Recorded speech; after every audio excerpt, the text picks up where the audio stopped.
Bonjour à tous, dans cette vidéo nous allons parler de la notion 3A, transformation d'écriture et égalité de fractions. L'écriture décimale d'une fraction ne change pas si on multiplie ou si on divise le numérateur et le dénominateur par un même nombre non nul. Par exemple, je peux transformer la fraction 5 sur 8 en multipliant en haut et en bas par un même nombre. Ici pour l'exemple, j'ai choisi 4. Ainsi, on obtient en haut 5 x 4, 20 et 8 x 4, 32. La fraction 5 sur 8 a le même résultat que la fraction 20 sur 32. Pour la division, c'est le même principe. La fraction 21 sur 12 peut être divisée en haut et en bas par 3, car 21 et 12 sont tous les deux dans la table de 3.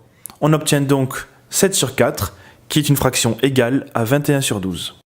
Lorsque l'on veut simplifier une fraction, ça veut dire qu'on veut trouver une fraction qui lui est égale avec un numérateur et un dénominateur plus petits. Si on obtient une fraction qui ne peut plus être simplifiée, alors on dit qu'elle est irréductible.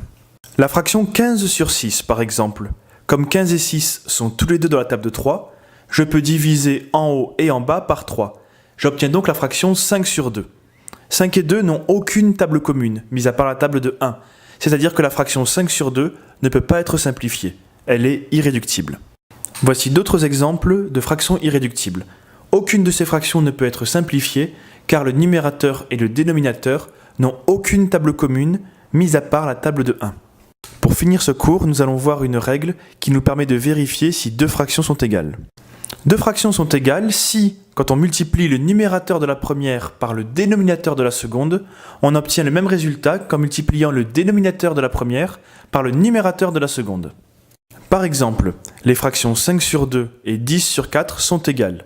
Elles ont toutes les deux comme résultat 2,5. Si je multiplie le numérateur de la première, 5, par le dénominateur de la seconde, 4, j'obtiens 20. Et si je multiplie le dénominateur de la première, 2, par le numérateur de la seconde, 10, j'obtiens également 20.